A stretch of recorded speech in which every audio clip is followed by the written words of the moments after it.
नमस्कार दोस्तों। तो आज हम राज्य व्यवस्था पढ़ेंगे। तो राज्य व्यवस्था में आज के टॉपिक में हम विधान परिषद को पूरी तरीके से अध्ययन करेंगे। किसी भी कंपटीशन एग्जाम में अगर जो विधान परिषद से जो क्वेश्चन आएंगे तो वो आप आसानी से हल करेंगे जब जो है एक ही बार जो है ये वीडियो को देखेंगे। तो शुरुआत करते हैं विधान परिषद के बारे में। तो राज्य में भी क्या होते हैं, जिस प्रकार केंद्र में 2 सदन होते हैं संसद के, कौन कौन से, एक तो लोकसभा, दूसरा राज्यसभा। उसी प्रकार राज्य में भी होते हैं 2 सदन। तो 2 सदन में एक तो विधानसभा, दूसरा जो है विधान परिषद। अब देखिए यहाँ पर कि राज्य में जो है 2 सदन होते हैं, एक तो निम्न सदन और उच्च सदन। अब निम्न सदन जिसे कहा जाता है वो होता है विधानसभा। विधानसभा को निम्न सदन और उच्च सदन को क्या कहते हैं, विधान परिषद कहते हैं। अब देखिए जरूरी नहीं कि जो है हर राज्य में विधान परिषद हो, तो इसमें से कुछ राज्य होते हैं जिनमें विधान परिषद है। अब जैसे कुछ राज्य कौन से हैं, उत्तर प्रदेश है, बिहार है, महाराष्ट्र है, कर्नाटक है, जम्मू कश्मीर है, आंध्र प्रदेश। तो इन राज्यों में विधान परिषद है। अब देखिए विधान परिषद किस राज्य में हो सकती है और कितनी संख्या हो सकती है।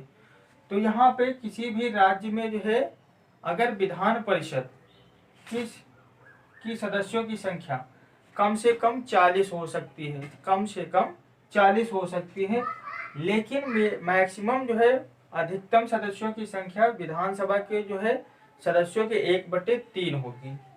कहने का मतलब ये विधानसभा के जो सदस्य हैं इनकी सदस्य की संख्या के 1/3। जैसे यहाँ पर एग्जाम्पल समझिए, जैसे किसी राज्य की विधानसभा सदस्यों की संख्या 100 है, अब इसका 1/3 कर दीजिए, ठीक है, वो क्या निकल आएंगे, सदस्यों की संख्या निकल आएगी।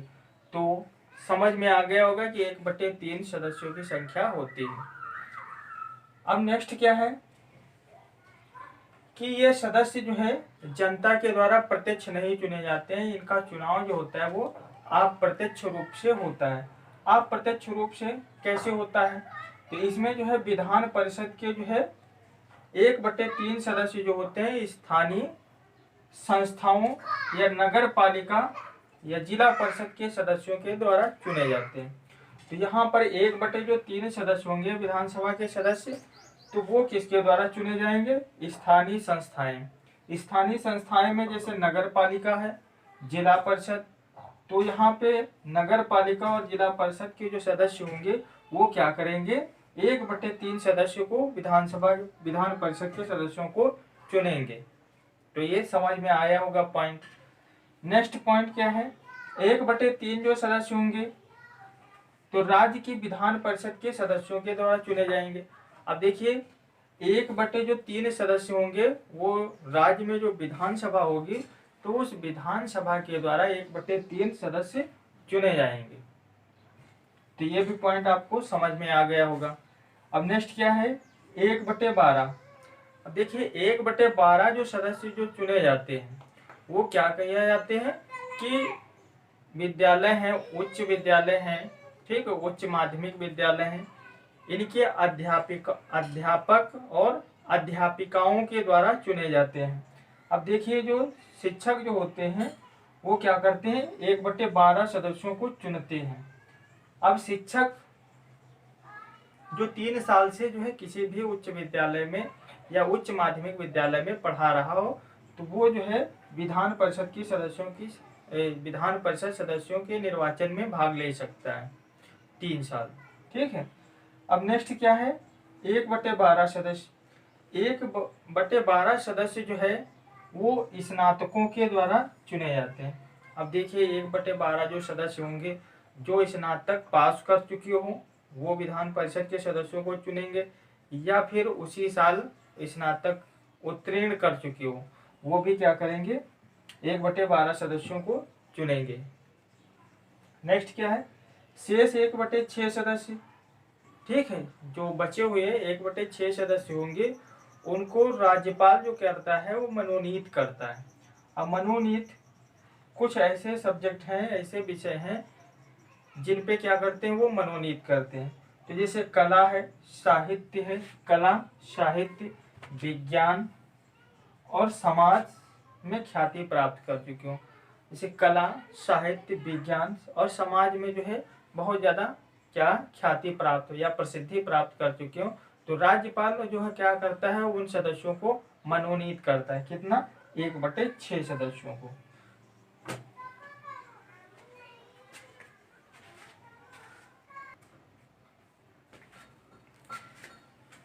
तो आगे देखते हैं विधान परिषद के सदस्यों की योग्यताएं। अब देखिए यहाँ पे विधान परिषद के जो सदस्य होते हैं उसके लिए योग्यताएं क्या क्या होनी चाहिए।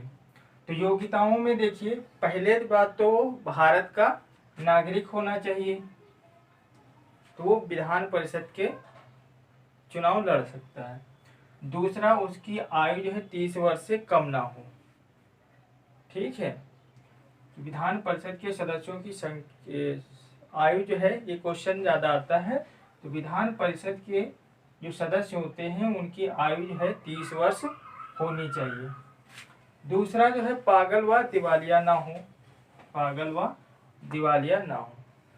और नेक्स्ट पॉइंट क्या है कि राज्य व केंद्र के ऐसे पद पर ना हो जो लाभ का पद गिना जाए। तो कहने का मतलब यह है राज्य व केंद्र के लाभ के पद पर ना हो तो विधान परिषद का चुनाव लड़ सकता है। तो ये तो हुई विधान परिषद के सदस्य की लिए योग्यताएं।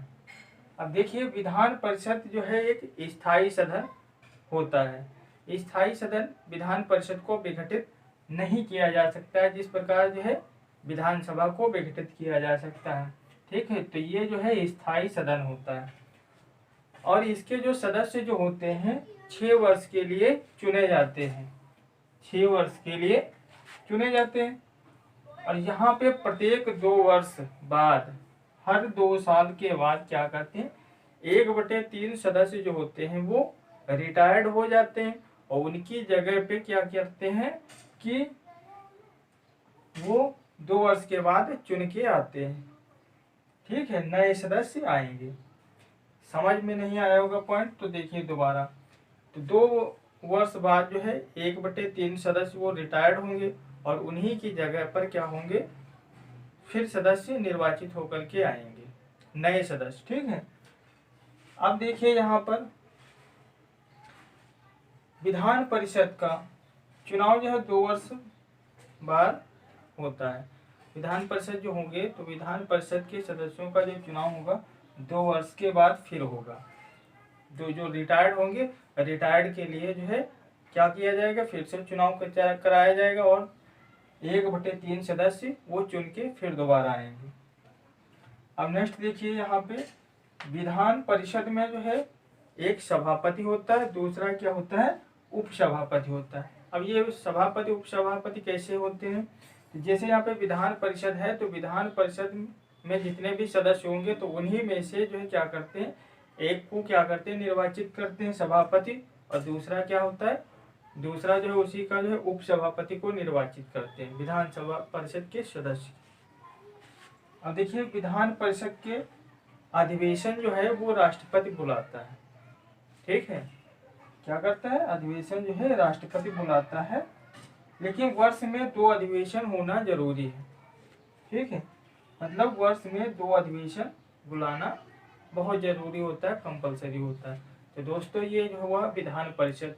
विधान परिषद के बारे में आपको जो है पूरा वीडियो समझ में आया होगा, तो लाइक शेयर सब्सक्राइब जरूर कीजिए।